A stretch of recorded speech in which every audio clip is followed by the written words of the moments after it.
des hôtels, des motels, par exemple. Alors, chers collègues, bienvenue à cette conférence Merci, de presse. Merci, Alex. On va donc laisser la parole au point de presse quotidien du gouvernement du Québec avec le premier ministre François Legault. Accompagné aujourd'hui du ministre du Travail, de l'Emploi et de la Solidarité sociale, M. Jean Boulet, et comme à l'habitude, du directeur national de la santé publique, Dr Horacio Arruda. Monsieur le premier ministre, à vous. Bonjour tout le monde. Je veux commencer encore en remerciant les Québécois de suivre les consignes. C'est important, si on veut gagner la bataille, de suivre les consignes. On me dit qu'on voit de plus en plus que les gens là, prennent une distance d'1 ou 2 mètres avec les autres personnes. C'est ce qui est le plus important, c'est ce qu'on doit faire. Et si on fait ça, bien, ça va bien aller. Donc, je veux faire le bilan la dernière journée. Malheureusement, on a 2 décès qui s'ajoutent, donc on passe à 8 décès au total. Et je veux offrir mes sincères condoléances à la famille et aux proches des 2 victimes. On a maintenant 1629 cas confirmés. C'est une augmentation de 290. On a 106 personnes infectées qui sont hospitalisées. C'est une augmentation de 28. On a 43 personnes aux soins intensifs. C'est une augmentation de 8.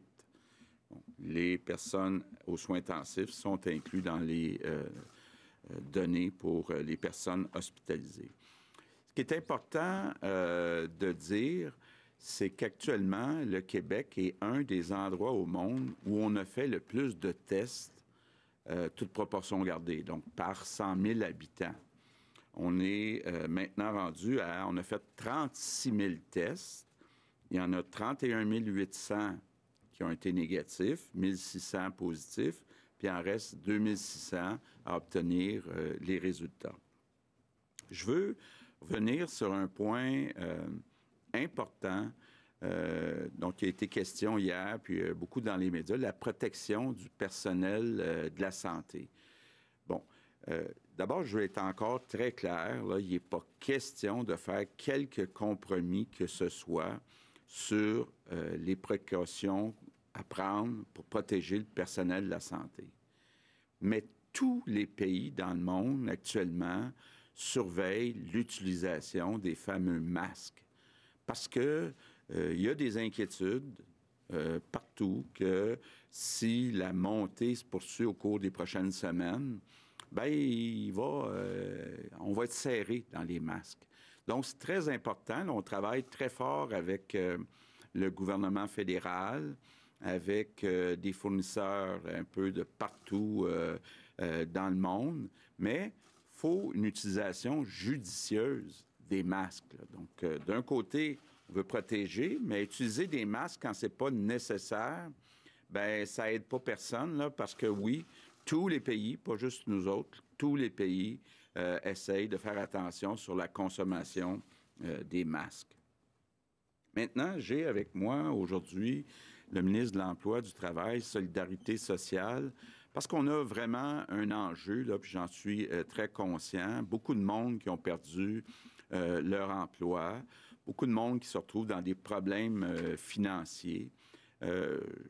Sans expliquer le programme qui est annoncé hier par M. Trudeau et le gouvernement fédéral, ce que je comprends, là, c'est que tout le monde qui a perdu son emploi va recevoir 2 000 $ par mois, même un travailleur autonome, même un propriétaire d'une petite entreprise qui a fermé ses portes.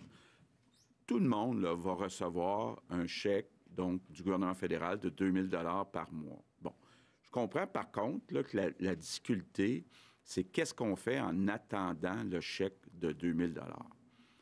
Là, j'entends des histoires là, qui sont inacceptables au Québec, que des gens n'auraient pas l'argent pour payer la nourriture pour leur famille. Là. Donc, on va mettre des mesures en place pour d'abord envoyer...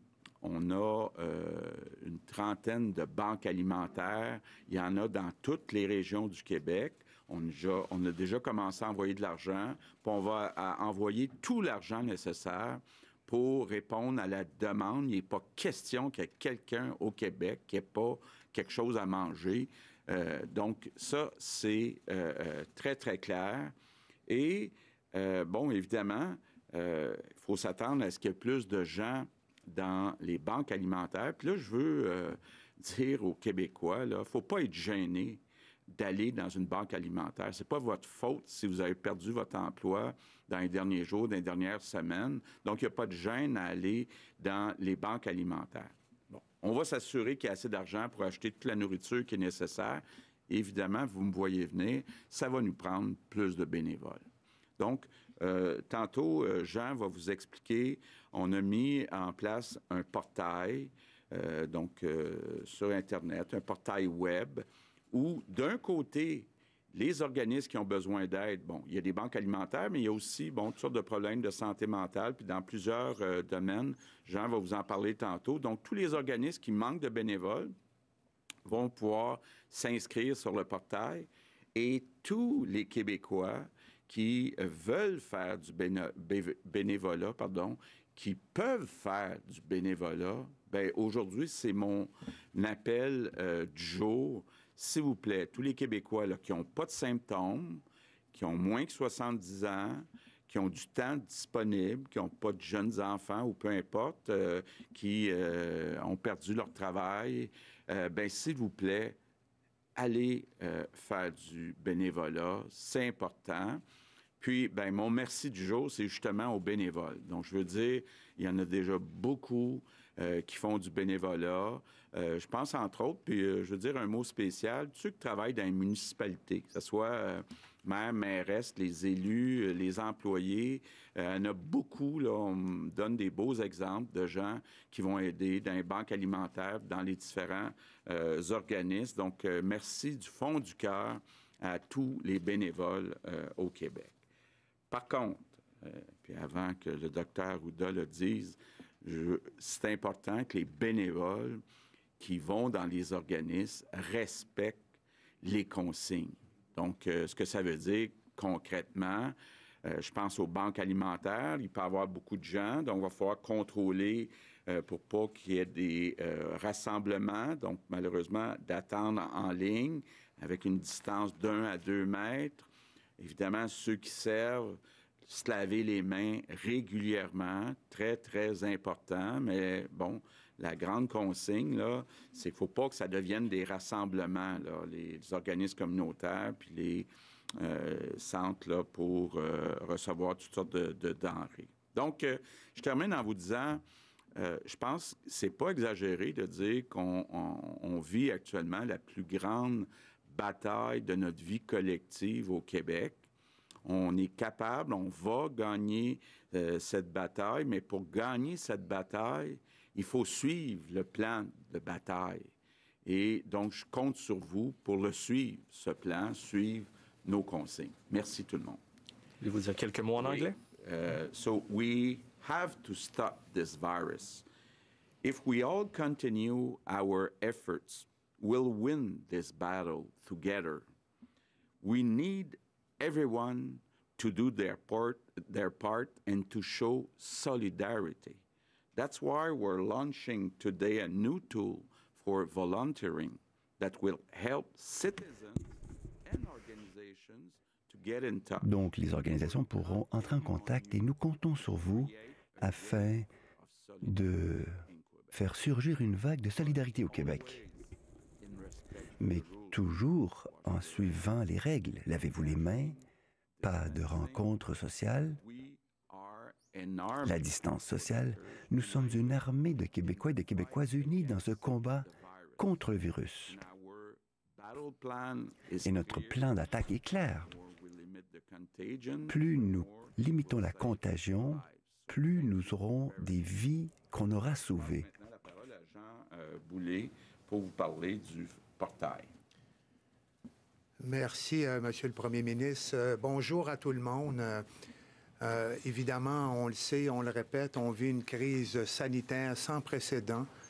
Et au Québec, il y a un réseau d'organismes communautaires qui est assez bien développé.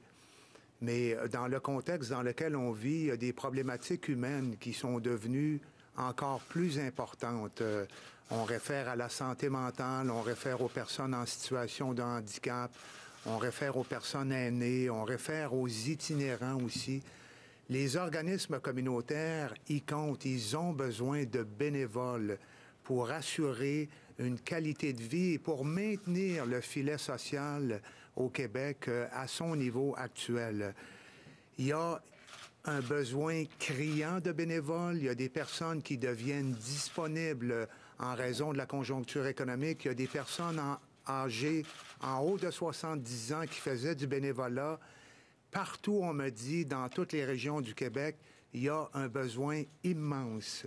Et nous faisons aujourd'hui appel à la solidarité des Québécois dans ce contexte-là pour répondre aux besoins des organismes communautaires. Et les bénévoles intéressés, autant que les organismes communautaires, pourront se rencontrer sur ce portail informatique-là qu'on a développé en partenariat avec la Fédération des centres d'action bénévole du Québec. Les organismes communautaires pourront y accéder, jebénévole.ca. Donc, les personnes qui veulent faire du bénévolat vont pouvoir accéder à ce site-là. Les organismes communautaires auront dit, moi, la catégorie de services que je couvre est la suivante. Par ville, par région, le bénévole ou la personne intéressée à faire du bénévolat pourra accéder à ce site-là, exprimer son intérêt. On va constituer une banque de bénévoles partout au Québec pour répondre à nos popotes roulantes, pour répondre aux besoins des personnes en situation de handicap. Ça peut être les Moissons, Mauricie, Lanaudière et Estrie de ce monde.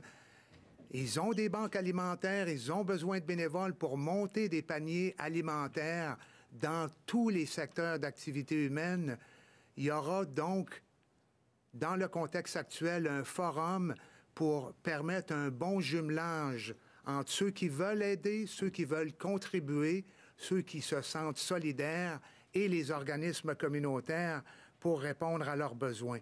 Donc, je veux remercier, bien sûr, la Fédération des centres d'action bénévole du Québec qui va travailler en collaboration avec 110 centres d'action bénévole qui sont répartis sur tout le territoire québécois, qui vont accompagner les organismes communautaires, qui vont s'assurer, bien sûr, de respecter, comme le disait Monsieur le Premier ministre, les consignes sanitaires, extrêmement importants.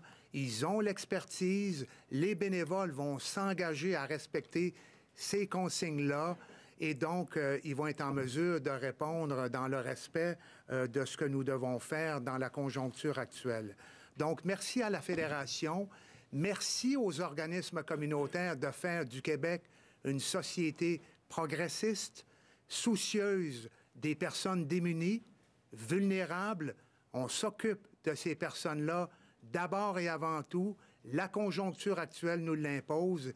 Je remercie aussi, bien sûr, les centres d'action bénévole et tous ceux et celles qui vont contribuer en faisant ce bénévolat qui est si essentiel à notre société québécoise. Merci tout le monde.